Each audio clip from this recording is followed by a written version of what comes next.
നമുക്കെല്ലാവർക്കും ഇടുക്കി ജില്ലയിലെ ഭയങ്കര മനോഹരമായ സ്ഥലം പറയാൻ പറഞ്ഞാൽ മൂന്നാർ, വാഗമൺ, തേക്കടി പോലുള്ള കുറച്ച് സ്ഥലങ്ങളായിരിക്കും പെട്ടെന്ന് മനസ്സിൽ വരുന്നത് അല്ലേ. എന്നാൽ അതേ ഭംഗിയൊക്കെ നിലനിർത്തിക്കൊണ്ടുള്ള വേറൊരു സ്ഥലമാണ് സത്രം. ഇടുക്കിയിലെ തന്നെ അധികം ആരും അങ്ങോട്ട് എത്തിപ്പെടാത്തതും എന്നാൽ കുറച്ച് ഓഫ് റോഡ് വഴി മാത്രം അങ്ങോട്ട് എത്തിച്ചേർന്നുകൊണ്ട് നല്ലൊരു വ്യൂ പോയിൻറ്റും പോകുന്ന വഴിയൊക്കെ ഗംഭീര വ്യൂ കണ്ടുകൊണ്ട് നമുക്ക് നല്ലൊരു യാത്രാനുഭവങ്ങൾ തരുന്ന ഒരു വഴിയാണ് സത്രത്തിലേക്ക് പോകുന്നത്. അപ്പോൾ നിലവിൽ ഞാൻ ഈ യാത്ര പോയിക്കൊണ്ടിരിക്കുന്നത് ഏലപ്പാറ കുട്ടിക്കാനം വഴിയാണ്. അപ്പോൾ അതുകൊണ്ട് തന്നെ ആ ഒരു ഡ്രൈവും നമുക്ക് ഗംഭീര ഒരു എക്സ്പീരിയൻസ് ആണ് നമുക്ക് തരുന്നത്. ഈ കാണുന്ന തേയിലക്കാടിൻ്റെ സൈഡിൽ കൂടെയുള്ളൊരു നല്ലൊരു വിശാലമായ റോഡും ആ ഒരു കാഴ്ചകളൊക്കെ കണ്ടുള്ളൊരു ഡ്രൈവും യാത്രയൊക്കെ ഒരു ഗംഭീര അനുഭവം തന്നെയാണ്. അങ്ങനെ ആ യാത്ര പോകുമ്പോൾ നമുക്ക് ഫസ്റ്റ് ഏലപ്പാറ ടൗൺ വരും. ആ ഏലപ്പാറ ടൗണിൽ പെട്രോൾ പമ്പും നമുക്ക് ഒരുപാട് കടകളൊക്കെ കിട്ടും. അപ്പോൾ ആവശ്യമുള്ള സംഭവങ്ങളൊക്കെ നമുക്ക് ഇവിടെ നിന്ന് വാങ്ങാം. പെട്രോളൊക്കെ നമുക്ക് അവിടെ നിന്ന് ഫില്ല് ചെയ്ത് യാത്ര തിരിക്കാം. അങ്ങനെ വീണ്ടും ഏലപ്പാറയിൽ നിന്ന് കുട്ടിക്കാനം ഡയറക്ഷനിൽ ഹെഡ് ചെയ്യുമ്പോൾ ഭയങ്കര ഒരു മിസ്റ്റായി നിൽക്കുന്ന ഒരു അറ്റ്മോസ്ഫിയറാണ് നമുക്ക് കിട്ടുന്നത്. കാരണം കുട്ടിക്കാനം ഭാഗത്ത് ഓൾമോസ്റ്റ് എല്ലാ സമയത്തും നല്ല രീതിയിൽ കോടിറങ്ങുന്ന ഒരു സ്ഥലം തന്നെയാണ്. അപ്പോൾ അതുകൊണ്ട് തന്നെ അതിൻ്റെ ആ ഒരു വൈബ് വേറെ ലെവലാണ് നമുക്ക് ആ ഒരു യാത്രയിൽ കിട്ടുന്നത്. പറഞ്ഞറിയിക്കാൻ പറ്റില്ല. നമ്മളവിടെ പോയി ആ ഒരു ഡ്രൈവ് ചെയ്ത് നമ്മൾ ആ വണ്ടിക്കകത്ത് യാത്ര ചെയ്യുമ്പോൾ കിട്ടുന്ന ആ ഒരു അനുഭൂതി പറഞ്ഞറിയിക്കാൻ പറ്റാത്ത തന്നെയാണ്. പോയവർക്ക് മനസ്സിലാവും. അങ്ങനെ ആ കോടമഞ്ഞും മൂടിക്കെടുക്കുന്ന ആ ഒരു റോഡിൻ്റെ നടുവിൽ കൂടെയുള്ള ഒരു യാത്ര പോയി നമ്മൾ രണ്ടാമത് എത്തുന്നത് കുട്ടിക്കാനം ടൗണിലാണ്. അപ്പോൾ കുട്ടിക്കാനം ടൗൺ എത്തുമ്പോൾ ഒരു റൗണ്ട് അബൌട്ട് വരും. റൗണ്ട് അബൌട്ട് എന്നല്ല, ഒരു ജംഗ്ഷൻ വരും. അപ്പോൾ ആ ജംഗ്ഷനിൽ നിന്ന് നമ്മൾ കുമളി ഡയറക്ഷനിലാണ് നമുക്ക് പോകേണ്ടത്. ശരിക്കും നമുക്ക് സത്രത്തിലേക്ക് പോകാൻ ഏറ്റവും എളുപ്പം വണ്ടിപ്പെരിയാർ വന്ന് അവിടെ നിന്ന് ആ പോലീസ് സ്റ്റേഷനോട് ചേർന്ന് കിടക്കുന്ന ഈ ഒരു വഴി, അവിടെ ഒരു ബോർഡ് വെച്ചിട്ടുണ്ട് സത്രത്തിലേക്ക് റൈറ്റ് സൈഡിലേക്കുള്ളൊരു ഡീവിയേഷൻ കാണാം. അപ്പോൾ ആ വഴി പോയി കഴിഞ്ഞാലാണ് നമുക്ക് പ്രോപ്പറായിട്ട് സത്രത്തിലേക്ക് എത്താനുള്ളതും ആ വ്യൂ പോയിന്റിലേക്ക് എത്താനുള്ള റോഡ് നമുക്ക് കിട്ടുന്നത്. പക്ഷേ ഇന്ന് ഞാൻ പോകുന്നത് പരുന്തുംപാറ വഴിയാണ്. കാരണം കുറച്ച് ഉള്ളിലേക്കുള്ള വഴി ആയതുകൊണ്ടും എന്തെങ്കിലും ഒരു വിഷ്വൽ ബ്യൂട്ടി നല്ല രീതിയിൽ കിട്ടിക്കോട്ടെ എന്നുള്ള രീതിയിൽ തന്നെയാണ് ഈ യാത്ര ഞാൻ തുടരുന്നത്. പക്ഷെ കുറച്ചങ്ങോട്ട് പോകുമ്പോൾ മോശം റോഡാണെന്നാണ് ഇവിടുത്തെ നാട്ടുകാർ പറഞ്ഞത്. പക്ഷെ എന്നിരുന്നാലും കൂടെ റോഡിനേക്കാൾ പ്രാധാന്യം എനിക്ക് ആ സ്ഥലത്തിൻ്റെ കാഴ്ചകളായതുകൊണ്ട് തന്നെ ഞാൻ പയ്യെ ഈ റൂട്ട് തന്നെ തീരുമാനിച്ചു. നിലവിൽ ഞാൻ ഈ വീഡിയോ ഷൂട്ട് ചെയ്യുന്നത് ജൂലൈ മാസമാണ്. അപ്പോൾ അതുകൊണ്ട് തന്നെ നല്ലൊരു അറ്റ്മോസ്ഫിയറാണ് എനിക്ക് കിട്ടിയത്. അങ്ങനെ ആ ഭംഗിയൊക്കെ കണ്ട് ആ ഒരു കോടേൻ്റെ ഉള്ളിൽ കൂടെയുള്ള യാത്രയൊക്കെ പോയി നമ്മൾ ആ പരുന്തുംപാറ എത്തി. സത്യം പറഞ്ഞാൽ പരുന്തുംപാറ ചൂസ് ചെയ്ത് തന്നെ ഞാൻ പോണ വഴിക്ക് ആ പരുന്തുംപാറൊക്കെ ഷൂട്ട് ചെയ്ത് ആ വ്യൂ പോയിൻ്റൊക്കെ കണ്ട് നല്ല നിർത്തി ചായയൊക്കെ കുടിച്ച് പോവാണെന്ന് വിചാരിച്ചിരുന്നത്. പക്ഷെ പരുന്തുംപാറ എത്തിയപ്പോൾ കണ്ടില്ലേ, ഇന്നൊരു കടയും തുറന്നിട്ടില്ല. മാത്രമല്ല ഒരു വണ്ടിയും ഇവിടെ കാണാനില്ല, ടൂറിസ്റ്റ് ഇല്ല. അത് ഇടദിവസം ആയതുകൊണ്ടാവാം. കാരണം ശനി ഞായറൊക്കെ ഇവിടെ വന്നു കഴിഞ്ഞാൽ വന്നവർക്ക് അറിയാൻ പറ്റും, നമുക്കൊരു വണ്ടി പാർക്ക് ചെയ്യാൻ പോലും സ്ഥലം കിട്ടാത്തൊരു ഏരിയയാണ് പരുന്തുംപാറ. അപ്പോൾ ഈ കോട ഇങ്ങനെ മൂടിക്കിടക്കുന്നതിൻ്റെ പേരിൽ ഞാനിപ്പോൾ വണ്ടിയിൽ നിന്ന് ഇറങ്ങാൻ നിന്നൊന്നുമില്ല. കാരണം പരുന്തുംപാറയിൽ ആ വ്യൂ പോയിൻ്റ് ഒന്നും നമുക്ക് ഷൂട്ട് ചെയ്യാൻ പറ്റില്ല. കാരണം ഇത്രയും ഒരു മൂടിക്കിടക്കുന്ന ഒരു അറ്റ്മോസ്ഫിയർ ഉള്ളതുകൊണ്ട് തന്നെ അത് ഞാൻ ഡ്രോപ്പ് ചെയ്തു. അങ്ങനെ ആ യാത്ര പരുന്തുംപാറ നിർത്താതെ ഒരു ചായ പോലും കുടിക്കാതെ തന്നെ ഞാൻ നേരെ വണ്ടി മുന്നോട്ട് തന്നെ എടുത്തു. പരുന്തുംപാറ കഴിഞ്ഞ് കുറച്ചങ്ങോട്ട് മുന്നോട്ട് വരുമ്പോഴേക്കും റോഡൊക്കെ ഇത്തിരി മോശമായി തുടങ്ങും. പക്ഷെ എന്നിരുന്നാലും ഞാൻ റോഡിൻ്റെ കാര്യത്തിൽ ഇന്ന് ഫോക്കസ് ചെയ്യുന്നില്ല. പക്ഷെ പോകുന്ന വഴി നല്ലൊരു പ്ലസൻ്റ് ആണെന്ന് എനിക്ക് മനസ്സിലായി. കാരണം ചുറ്റും തേയിലക്കാടും ആ ഒരു പച്ചപ്പിൻ്റെ ആ ഒരു അന്തരീക്ഷവും കോടമഞ്ഞും മൊത്തത്തിൽ ആ ഒരു യാത്രനെ ഗംഭീരമാക്കുന്ന ഒരു സീക്വൻസ് ഈ ഒരു വഴിയിലുണ്ടെന്ന് എനിക്ക് മനസ്സിലായി. സത്യം പറഞ്ഞാൽ ഈ വഴി കൂടെ പോകുമ്പോൾ നമുക്കൊരു ചിന്ത വരും, ഈ റോഡ് നടുവിൽ എവിടെയെങ്കിലും വെച്ച് നിന്ന് പോകുമെന്നുള്ളത്. കാരണം അത്രമാത്രം കുറേ പോക്കറ്റ് റോഡ് രീതിയിലാണ് നമുക്ക് ഈ യാത്ര പോകേണ്ടി വരിക. പക്ഷെ എന്നിരുന്നാലും കുറച്ച് മോശപ്പെട്ട റോഡ് ഫേസ് ചെയ്യാൻ തയ്യാറാണെന്നുണ്ടെങ്കിൽ ഈ വഴി ചൂസ് ചെയ്യണത് ഒരു ബെറ്റർ ഓപ്ഷനായിട്ടാണ് എനിക്ക് തോന്നിയത്. ദൂരങ്ങൾ ഇങ്ങനെ പോകുന്തോറും ഭംഗി ഇങ്ങനെ കൂടിക്കൂടി വരുന്നൊരു വഴിയായി മാറുന്നുണ്ട് ഈ ഒരു റൂട്ട്. അപ്പോൾ അതുകൊണ്ട് തന്നെ തേയിലത്തോട്ടത്തിൻ്റെ ഒക്കെ ഒരു ഭംഗിയുണ്ടല്ലോ, നമുക്ക് അതിൻ്റെ ഇടയിൽ കൂടെ വേറൊരു വണ്ടിയുടെ തിരക്കൊന്നും ഇല്ലാതെ ഭയങ്കര രസമായിട്ട് ഒരു യാത്ര തന്നെയാണ് നമുക്ക് ഈ ഒരു വഴി ത്രൂ ഔട്ട് കിട്ടുന്നത്. നമ്മളിപ്പോൾ ഒരു ടൗണിൽ കൂടെ പോയി മെയിൻ റോഡിൽ കൂടെ ഒക്കെ പോയി ആസ്വദിക്കേണ്ട ഒരു സാധനം കുറച്ച് ഉള്ളിലേക്ക് ഇങ്ങനെ പോകുമ്പോൾ മാറുന്ന രീതി കണ്ടില്ലേ.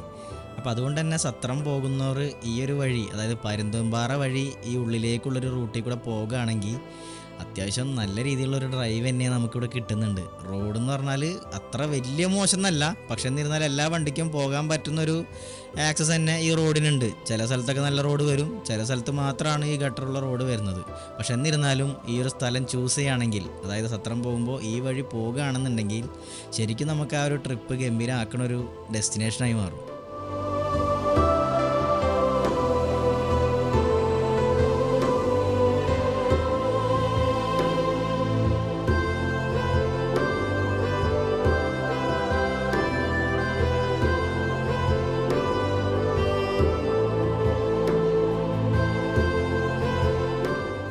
അങ്ങനെ നമ്മളുടെ ഈ ഒരു ചെറിയ വഴി നമ്മൾ കുറച്ചങ്ങോട്ട് മുന്നോട്ട് പോകുമ്പോൾ ഒരു 4 കിലോമീറ്ററോളം മുന്നോട്ട് വരുമ്പോൾ എക്സിറ്റ് ചെയ്യേണ്ടതായിട്ട് വരും. എക്സിറ്റ് ആയിട്ട് നമ്മൾ കയറുന്നത് വണ്ടിപ്പെരിയാറിൽ നിന്ന് നമ്മൾ ആ ഒരു സത്രത്തിലേക്ക് തിരിയുമ്പോൾ കിട്ടുന്ന ആ ഒരു റോഡിലേക്കാണ് നമ്മൾ അതിൻ്റെ നടുവിൽ നിന്ന് ജോയിൻ ചെയ്യണത്. സത്യം പറഞ്ഞാൽ പ്രകൃതി ഭംഗി കൊണ്ട് ഇങ്ങനെ എക്സൈറ്റ് ചെയ്തുകൊണ്ടിരിക്കുന്ന ഒരു നാടാണ് കേട്ടോ സത്രം. പോകുന്ന വഴിയായാലും കണ്ടില്ലേ, ഒരു കാണാത്ത രീതിയിലുള്ളൊരു റൂട്ടാണ് നമുക്ക് ഓൺ ദ വേ മൊത്തത്തിൽ നമുക്കിവിടെ കിട്ടുന്നത്. അതിപ്പോൾ നമ്മൾ ഉൾനാടൻ വഴി കൂടെ വന്നാൽ അതിൻ്റെ ഒരു അറ്റ്മോസ്ഫിയർ വേറൊരു രീതിയും, ഇനിയിപ്പോൾ മെയിൻ റോഡിൽ കൂടി വന്നാലോ ദേ കണ്ടില്ലേ ഇതേ രൂപത്തിൽ തന്നെയാണ്. നമുക്കൊരു തരത്തിലും നമ്മളെ മടുപ്പിക്കാത്തൊരു വ്യൂ തന്നെയാണ് ത്രൂ ഔട്ട് ഈ വഴി നമുക്ക് തരുന്നത്. അങ്ങനെ ആ റോട്ടിൽ കൂടെ പോകുമ്പോൾ ഈ കാണുന്ന ഒരു സ്ഥലം ഓർമ്മയിൽ വെക്കുക. കാരണം ഈ ഷെഡ് ഒരു ലാൻഡ്മാർക്കാക്കി വെച്ചാൽ മതി. അതിൻ്റെ ഇടയിൽ കൂടെ സൈഡിൽ കൂടെ കണ്ടില്ലേ ഈ ഒരു വഴി ഇങ്ങനെ പോകുന്നുണ്ട്, മണ്ണിട്ട വഴിയാണ്. അപ്പോൾ ആ വഴി പോയി കഴിഞ്ഞാലാണ് നമുക്ക് ഓൾഡ് സത്രത്തിലേക്ക് എത്താൻ പറ്റുന്നത്. അങ്ങനെ നമ്മൾ എത്തുന്നത് ഈ ഇടിഞ്ഞു പൊളിഞ്ഞു കിടക്കുന്ന ആ ഒരു ബിൽഡിങ്ങിൻ്റെ മുമ്പിലാണ്. ഇതിൻ്റെ പ്രത്യേകത എന്ന് പറഞ്ഞാൽ ഇതൊരു സത്രമായിരുന്നു പണ്ട്. അതായത് പണ്ടത്തെ കാലത്ത് അയ്യപ്പ ഭക്തന്മാർ ശബരിമലയിലേക്ക് കാട്ടിലൂടെ പോകുന്ന ഒരു വഴി ഉണ്ടായിരുന്നു. അപ്പോൾ അത് ഇതിലേക്കൂടെ തന്നെയാണ് പോകേണ്ടത്. അപ്പോൾ ഇവിടുന്ന് ഒരു 12 കിലോമീറ്ററോളം തിക്ക് ഫോറസ്റ്റിൻ്റെ ഉള്ളിൽ കൂടെ ഉള്ള ഒരു യാത്രയിൽ കൂടെയാണ് അന്ന് ആ ശബരിമലയ്ക്ക് സന്നിധാനത്തിലേക്ക് എത്തിയിരുന്നത്. അപ്പോൾ ആ പോകുന്ന വഴി ആണ് ഈ സത്രം വരുന്നത്. അപ്പോൾ ഇവിടെയാണ് വൈകുന്നേര സമയങ്ങളിൽ അവർ തങ്ങാറുള്ളത്. അപ്പോൾ പണ്ടത്തെ ഒരു ലോഡ്ജാണ് ഈ കാണുന്നത്. അങ്ങനെ ഈ ഒരു സംഭവം കാണാൻ വേണ്ടിയിട്ടാണ് നമ്മൾ ഇങ്ങോട്ട് ഡൈവേർട്ട് ചെയ്ത് വന്നത്. അപ്പോൾ വന്ന വഴി അതേപോലെ തിരിച്ചു പോയിട്ട് വേണം നമുക്ക് അടുത്ത വ്യൂ പോയിന്റിലേക്ക് എത്താൻ. സത്യം പറഞ്ഞാൽ സത്രത്തിൻ്റെ ഏറ്റവും വലിയ ഹൈലൈറ്റ് ആ ഒരു വ്യൂ പോയിന്റ് തന്നെയാണ്. അങ്ങനെ മെയിൻ റോഡിൽ കയറി കുറച്ചാണ്ട് മുമ്പോട്ട് പോകുമ്പോൾ ഈ കാണുന്ന ഒരു ജംഗ്ഷൻ വരും. ഈ ജംഗ്ഷനിൽ നിന്ന് നേരെ വലത്തോട്ട് തിരിഞ്ഞിട്ട് ഈ കാണുന്ന വഴി കൂടെ കയറി കഴിഞ്ഞാലാണ് നമുക്ക് ആ ഒരു വ്യൂ പോയിന്റിലേക്ക് പോകാൻ പറ്റുന്ന ഒരു എൻട്രി വരുന്നത്. ഈ വഴി തൊട്ടാണ് ശരിക്കും ഇവിടേക്കുള്ളൊരു ഓഫ് റോഡ് നമുക്ക് സ്റ്റാർട്ട് ചെയ്യുന്നത്. നമുക്ക് ഇങ്ങോട്ട് എത്തിപ്പെടാൻ ഒന്നുമില്ലെങ്കിൽ നമ്മുടെ കയ്യിലൊരു ഓഫ് റോഡ് വാഹനം ഉണ്ടാവണം. അല്ലാന്നുണ്ടെങ്കിൽ ഒരു ബൈക്ക്, അതിനകത്ത് നമുക്കൊരു ഓഫ് റോഡ് സ്കില്ല് അത്യാവശ്യം ഉണ്ടെന്നുണ്ടെങ്കിൽ അങ്ങനെ നമുക്ക് പോയി ഇത് അഡ്വഞ്ചർ എക്സ്പീരിയൻസ് ചെയ്യാം.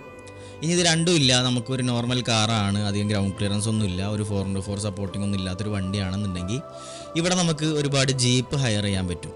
ഓഫ് റോഡ് കയറി കുറച്ചങ്ങോട്ട് മുമ്പിലോട്ട് പോരുമ്പോൾ ഇവിടെ വഴി തെറ്റിപ്പോണ്ട, ഈ കാണുന്ന വഴി കൂടെ അങ്ങോട്ട് എടുത്തു കഴിഞ്ഞാൽ നേരെ ചെല്ലണതാണ് നമ്മളുടെ ആ ഒരു വ്യൂ പോയിന്റ്. ആ ഒരു എൻഡിൽ കണ്ടില്ലേ കുറച്ച് തൂണുകൾ നിൽക്കുന്നത്. അപ്പോൾ അതിൻ്റെ ആ ഒരു മലയുടെ മുകളിലേക്കാണ് നമുക്ക് ആ ജീപ്പ് ഓഫ് റോഡ് ചെയ്തിട്ട് എത്തേണ്ടത്.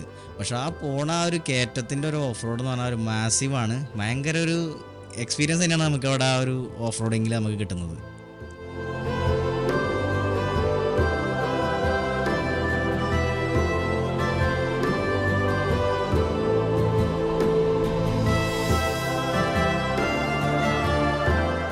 അങ്ങനെ നമ്മുടെ പടക്കുതിര കുതിച്ച് കയറി ആ ഒരു ഹില്ലിലേക്ക് എത്തിയപ്പോൾ അതാ കിടക്കുന്നു വ്യൂ മൊത്തം കവർ ചെയ്തിട്ട് ഹെവി ഫോഗ്. അതുകൊണ്ട് എന്താ ആ ഫോഗ് മാറാൻ വേണ്ടി വെയിറ്റ് ചെയ്തിട്ട് തന്നെ കാര്യമെന്ന് വിചാരിച്ച് ഞങ്ങളവിടെ വെയിറ്റ് ചെയ്തു. കാരണം ഇവിടെ വന്നിട്ട് ഇതിൻ്റെ ചുറ്റുള്ളൊരു വ്യൂ കാണാതെ പോണത് ഒട്ടും സഹിക്കാൻ പറ്റാത്തൊരു കാര്യമാണ്. അപ്പോൾ അതുകൊണ്ട് തന്നെ 1 മണിക്കൂറോളം ഞാൻ വെയിറ്റ് ചെയ്തിട്ടാണ് ഈ കാണുന്ന രീതിയിലുള്ളൊരു വ്യൂ പതുക്കെ ആ ഒരു ഫോഗ് മാറ്റി തന്നപ്പോൾ നമുക്ക് കിട്ടിയത്. ഇവിടെ ഒന്നാമത്തെ മെയിൻ കാര്യം എന്ന് പറഞ്ഞാൽ ഇവിടെ വരുന്ന ആ ഒരു കാറ്റിൻ്റെ ശക്തി എന്ന് പറഞ്ഞാൽ നമ്മളെ വലിച്ചുകൊണ്ട് പോകുന്ന ഒരു കാറ്റ് എന്നുള്ള തോന്നിപ്പോണ രീതിയിലുള്ള അത്ര സ്ട്രെങ്ത് ഉള്ളൊരു കാറ്റാണ് നമുക്കിവിടെ മൊത്തം വീശിക്കൊണ്ടിരിക്കുന്നത്. അതിൻ്റെ ഇടയിൽ കൂടെ നമുക്ക് ഈ ഒരു വ്യൂവും കൂടെ കിട്ടുമ്പോൾ അവിടെ നിന്ന് കാണുന്ന ആ ഒരു ഫീല് ഒരിക്കലും എനിക്ക് തോന്നുന്നില്ല വീഡിയോനകത്ത് അത് ഡിഫ്ലക്റ്റ് ആവുന്നു. അതുകൊണ്ട് തന്നെ എന്തൊക്കെയാണ് ഒരു മസ്റ്റ് ട്രൈ ഡെസ്റ്റിനേഷനായിട്ട് തന്നെ ഞാൻ ഈ വ്യൂ പോയിന്റിനെ നിങ്ങൾക്ക് എല്ലാവർക്കും റെക്കമെൻഡ് ചെയ്യുന്നു. കൂടാതെ ഞാനിവിടെ ഷൂട്ട് ചെയ്തുകൊണ്ടിരിക്കുമ്പോൾ ആ കാറ്റ് വന്ന് അടിക്കുന്ന സൗണ്ട് ക്യാമറയിൽ റെക്കോർഡായിട്ടുണ്ട്. അപ്പോൾ ആ സൗണ്ട് ഞാൻ നിങ്ങൾക്ക് കേൾപ്പിച്ചു തരാം. അപ്പോൾ അത് കേൾക്കുമ്പോൾ നിങ്ങൾക്ക് മനസ്സിലാവും എത്രമാത്രം സ്ട്രെങ്ത് ആണ് ഇവിടുത്തെ ഈ കാറ്റിനുള്ളതെന്ന്.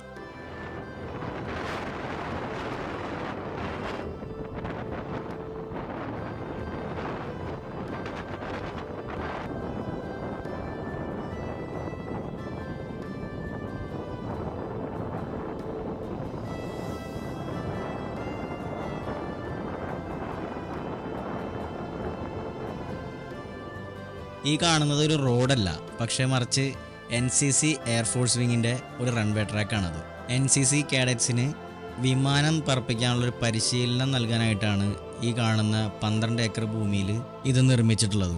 ഇതൊക്കെ ഇങ്ങനെ ഉണ്ടാകുമ്പോഴുള്ള ഉപകാരം എന്ന് പറഞ്ഞാൽ പ്രകൃതി ദുരന്തം പോലത്തെ ഇതൊക്കെ വരുമ്പോൾ നമുക്കിവിടെ എയർഫോഴ്സിൻ്റെ ഫ്ലൈറ്റും ഹെലികോപ്റ്ററൊക്കെ ലാൻഡ് ചെയ്ത് ഒരുപാട് രക്ഷാപ്രവർത്തനം നടത്താൻ പറ്റുന്നു എന്നുള്ളതാണ് ഇതിൻ്റെ ഏറ്റവും വലിയൊരു ബെനിഫിറ്റ്.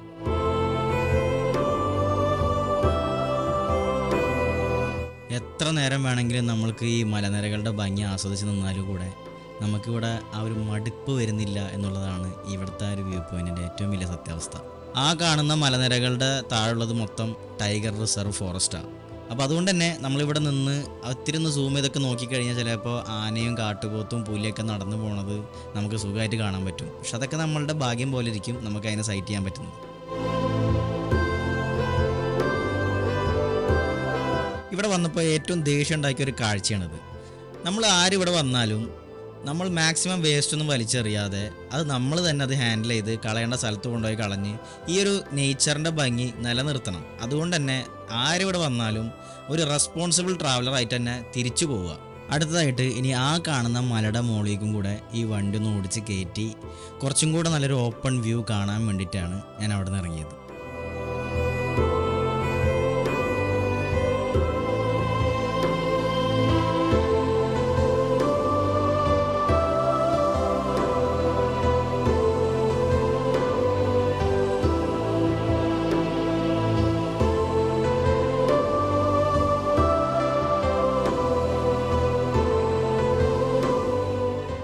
അങ്ങനെ കുറച്ചും കൂടെ ടോപ്പിലെത്തിയപ്പോൾ നമ്മൾ നേരത്തെ നിന്ന ആ വ്യൂ പോയിൻ്റ് ഇതാ കാണുന്ന അവിടെയാണ്.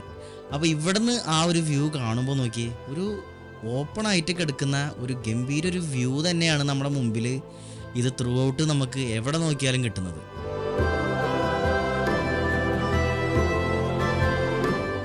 അങ്ങനെ ഇതുപോലത്തെ ഒരു ഉൾവഴി കൂടെ പോയിട്ട് വേണം നമുക്ക് ഈ മല ഇറങ്ങി പ്രോപ്പറായിട്ട് നമ്മുടെ റോട്ടിലേക്ക് എത്തി തിരിച്ചു പോകാൻ.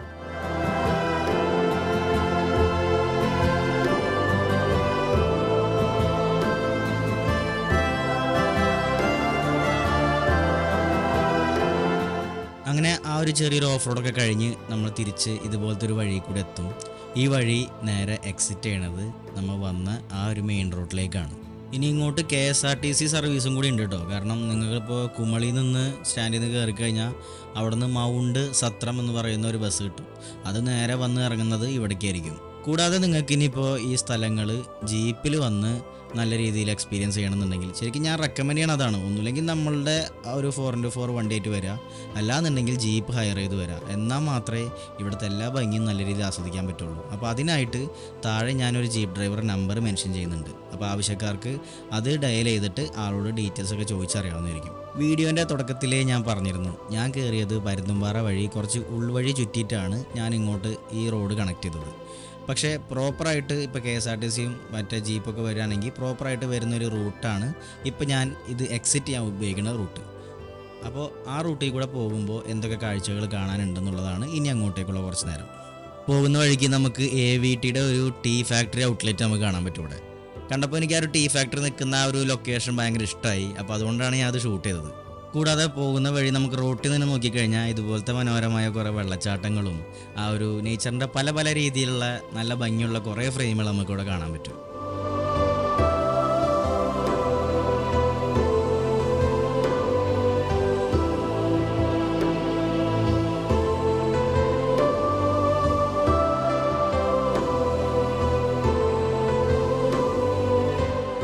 ചുരുക്കി പറഞ്ഞാൽ തേക്കടി വരുന്ന ഏതൊരാളും ഈ ഒരു സ്ഥലം കാണാതെ പോകരുത്. കാരണം 27 കിലോമീറ്ററാണ് തേക്കടിയിൽ നിന്ന് നമുക്ക് ആകെ വരുന്നൊരു ദൂരം. പക്ഷെ എന്നിരുന്നാലും ആ ഒരു 27 കിലോമീറ്റർ താണ്ടി കഴിഞ്ഞ് കഴിഞ്ഞാൽ നമ്മളെ കാത്തിരിക്കുന്നത് ഒരു സർപ്രൈസിങ് നേച്ചറാണ്. ഇനി ഇത് കൂടാതെ മൂന്നാറും വാഗമണും വയനാടൊക്കെ പോയി മടുത്ത ആൾക്കാർക്ക് ഒരു വേറിട്ട കാഴ്ചകൾ കാണാനും മറ്റൊരനുഭവം തരാനുള്ളൊരു വഴി അല്ലെങ്കിൽ നല്ലൊരു ഡ്രൈവ് അതിൻ്റെ കൂടെ തന്നെ നല്ല കുറച്ച് വ്യൂ പോയിൻറ്റും അങ്ങനെ എന്തൊക്കെ ഒരു ട്രിപ്പിൽ കിട്ടാവുന്നതിൻ്റെ ഒരു ബെസ്റ്റ് മൊമെൻ്റ് നമുക്ക് വേണോ, അങ്ങനെ ആഗ്രഹിക്കുന്ന ഒരാൾക്ക് എത്തിപ്പെടാൻ പറ്റുന്ന ഒരു ഗംഭീര ഡെസ്റ്റിനേഷനാണ് സത്രം. ഇത് ശരിക്കൊരു 1 ഡേ ട്രിപ്പായിട്ട് മാറ്റി നമുക്കിതൊക്കെ എക്സ്പ്ലോർ ചെയ്യാം. കാരണം രാവിലെ വന്നു കഴിഞ്ഞാൽ നമുക്കിത് കംപ്ലീറ്റ് ഡെസ്റ്റിനേഷനിലും ഇവിടെ രാവിലെ വന്ന് വൈകുന്നേരം ആകുമ്പോഴേക്കും നമുക്കിതെല്ലാം എക്സ്പ്ലോർ ചെയ്ത് തിരിച്ചു പോകാൻ പറ്റുന്ന രീതിയിലാണ് ഇവിടുത്തെ എല്ലാ സ്ഥലങ്ങളും നിൽക്കുന്നത്. ഇനിയിപ്പോൾ സ്റ്റേ ആണെങ്കിലും ഗൂഗിൾ ചെയ്ത് നോക്കിയാൽ ഇഷ്ടംപോലെ സ്റ്റേ നമുക്കിവിടെ അവൈലബിൾ ആണ്. അപ്പോൾ അതുകൊണ്ട് തന്നെ താമസിച്ചിട്ടാണെങ്കിലും താമസിക്കാതെയും നമുക്ക് ഈ സ്ഥലം വന്ന് സന്ദർശിക്കുന്നതിൽ യാതൊരു കുഴപ്പമില്ല. അപ്പോൾ ഇത്രയും ഭംഗിയുള്ള ഈ സ്ഥലം സന്ദർശിക്കാൻ വരുമ്പോൾ ഞാൻ ആദ്യം പറഞ്ഞ പോലെ തന്നെ നമ്മൾ ഇത്തിരി റെസ്പോൺസിബിൾ ട്രാവലറായി പെരുമാറേണ്ട സമയമാണ്. കാരണം ഇത്രയും ഭംഗിയുള്ളൊരു സ്ഥലം നമ്മളിവിടെ വന്ന് അതിൻ്റെ വേസ്റ്റും കാര്യങ്ങളൊക്കെ വലിച്ചെറിഞ്ഞ് പോകുമ്പോൾ നമുക്ക് നഷ്ടപ്പെടുന്നത് ഇത്രയും ഭംഗിയുള്ളൊരു സ്ഥലം തന്നെയാണ്. അതിൻ്റെ ഉത്തരവാദിത്വം നമുക്ക് തന്നെയാണുള്ളത്. ഇത് ക്ലീനാക്കി സംരക്ഷിക്കാനും നല്ലൊരു നാളേക്ക് വേണ്ടി ഈ ഒരു പ്രകൃതിയെ നല്ല രീതിക്ക് മെയിൻറ്റെയിൻ ചെയ്യണത് നമ്മളുടെ എല്ലാവരെയും ഉത്തരവാദിത്വം തന്നെയാണെന്ന് ഓർമ്മിപ്പിച്ചുകൊണ്ട് തന്നെ ഞാൻ ഈ വീഡിയോയുടെ വൈൻഡപ്പ് ചെയ്യണം.